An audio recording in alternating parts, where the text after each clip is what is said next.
The Sony A1 II is coming November the 19th at 9 a.m., just one day before Sony kicks off Creative Space 2024. The A1 II will have the same 50 megapixel full-frame sensor, pre-capture shooting, but supports CF Express Type A Gen 4 card slots. Or will it?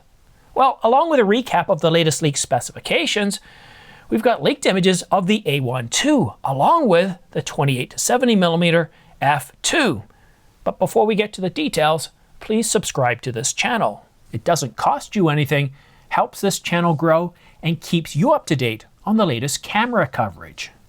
Andrea Pizzini stated that the A1 II is confirmed for a November 19th announcement on the heels of Creative Space 2024. And I know what you're thinking. This is conjecture at best. This is just a rumor. There's no confirmation. There's nothing from Sony about any sort of scheduled event, no communication, nothing. However, I consider Andrea a friend when he says, according to trusted sources, he has a very good track record of getting it right. And Sony does have a track record of announcing camera gear at the Sony Creative Space, as we saw last year with the A9 III with its global shutter sensor. Sorry for interrupting myself, but this just in. Sony Japan is now teasing of a special event coming in 2024. It looks like Andrea Pizzini is once again correct. And in Andrea's latest video, he does tease leaked images of the A1 II. We can see the new C5 button on the front left, and there is some sort of switch or button on the dial directly above the C5 button. And there also appears to be a difference in the relief on the right side of the camera that isn't there on the first A1. The top of the camera hasn't changed much, though the EVF does look a little worn for this apparently new camera. It's got the same 5-axis LCD found in the Sony a7R5, which is going to make a lot of A1 owners very happy. But other than that, the back doesn't look too different. Sadly, these leaked images didn't show any side views of the camera, no indication of what ports it would have or anything like that. But we did get an image of the 28 to 70 f2 that's also expected to be announced alongside the A1 II. But now turning our attention to the specifications for the A1 II, there is some doubt to the accuracy, the validation, as to what Andrea Pizzini put out several days ago, saying that the camera would have the exact same sensor, a backside illuminated 50 megapixel sensor. And while I think the resolution is going to stay the same, the faster throughput that this camera is going to be capable of, and along with the new AI chip, and of course support for Gen 4 CF Express Type A card slots, I'd be really surprised if Sony doesn't take that same sensor found in the A1, the first one, and make some minor modifications to it to support that faster throughput, to support a possible bump in resolution for the video specs, well, bump in resolution, bump in frame rates from 8K 30 to 8K 60. That's right, you did hear correctly. Andrea Pizzini says that the A1 II will have CF Express Type A Gen 4 card slots.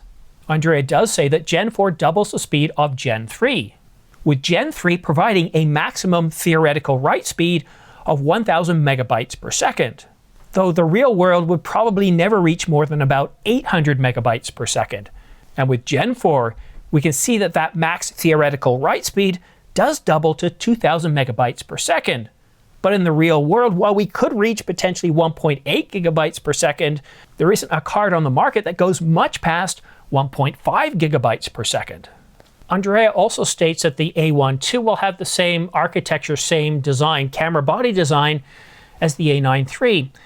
So what we're getting here is much faster Gen 4 card slots, but without any improvements to the thermal architecture, at least according to what Andrea Pizzini is telling us.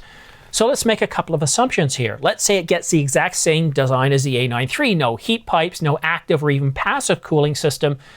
You're going to be able to put through, theoretically, twice the bandwidth. Well, that's also going to considerably generate more heat. Not double the heat, but it's probably going to go up exponentially. So that has me wondering, are we going to see a straight line increase in throughput with Gen 4 cards as we would with Gen 3? And that's where I'm thinking maybe not. We've already seen with some Gen 4 CF Express Type B card slots that the The throughput isn't anywhere close to twice that of Gen 3. So we'll just have to wait and see. Maybe they didn't make any changes to the thermal architecture. Maybe they did. But the one takeaway to get from this is the A9 II is going to be capable of faster frame rates. We'll just have to wait until November the 19th to get the actual specifications from Sony. But there's another capability that I failed to mention in my previous video, and it's a big deal. I own the Canon EOS R5 Mark II, and I've got to say, one of the surprising capabilities of that camera, surprising to me that is, I didn't think it would be such a big deal, and that's pre-capture. If you're a bird photographer, you shoot fast action, sports, or anything like that, where things can happen in a fraction of a second, it's truly, and I don't say this lightly, it's game-changing.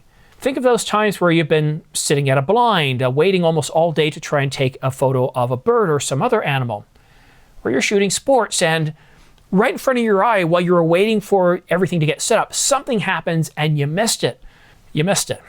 Well, with pre-capture shooting, at least on the R5 Mark II, you're given about a half a second. So if you're holding down that shutter button halfway, it's constantly recording. It's not writing to the card slot, it's writing internally as you're holding down that shutter button for the last half a second. And then if the bird takes flight or something else dramatic happens, you quickly press the shutter button all the way down. It starts capturing from the previous half a second forward. And that's a big deal because you get to miss some shots that you would normally, or you get to be able to capture some shots that you would normally have missed. And the autofocus system in the A1 II is also going to be faster. Now, what we saw with the R5 Mark II is potentially what we could see with the A1 II.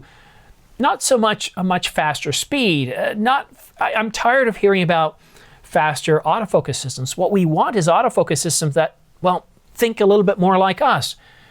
And the R5 II, or the R5 Mark II, does do that. Not only with a slightly better autofocus system, faster autofocus system, but it thinks more like us. It has this thing called action priority mode. So if you're shooting soccer, basketball, volleyball, it's able to actually lock on to the face of the person who currently has possession of the ball. If that possession changes, the autofocus point changes. It just thinks a whole lot more like us. So not only is it much more faster and responsive, it greatly increases your hit rate. And I think that's what we're going to see with the A1 II. It's got an update to its AI processing chip. And I think that's where we're going to see more AI-enhanced autofocus. Not necessarily faster, just better and improving the hit rate. But there is one thing that I think is going to be, that's going to frustrate a lot of people, especially outside of the United States. The A1 II is going to get an increase in price. How much? We don't know. Now, Andrea Pizzini said he hopes it isn't in the neighborhood of $1,000. $1,000. I don't know if he's trying to prepare us for that, but all we have to do is go back to the A7 III. It sold for $19.99, and when the A7 IV came out, it got a huge price increase of $500. That's a huge jump, $500. So it kind of makes me wonder, I think Sony's kind of done playing the game of, we're the upstart, we're now the number one. In Sony's mind, they're number one, and as number one, you can charge whatever price, well, is deserving of that number one spot. So I don't know where the price is going to go, but the one thing to keep in mind is the A1 II is Sony's flagship stills hybrid camera. If we look at Nikon, let's say the Nikon Z9, it's got a built-in battery grip. The Canon EOS R1, the 1DX Mark, the R3 also all have a built-in battery grip. With Sony, you have to pay extra for that. So already with Sony, with the A1 Mark I, you're already paying a premium for that camera over the competition because you have to pay extra for the battery grip.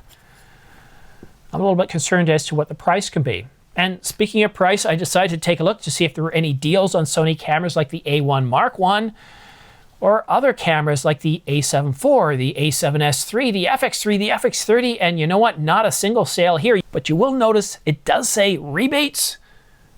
Unfortunately, those rebates are just available if you finance.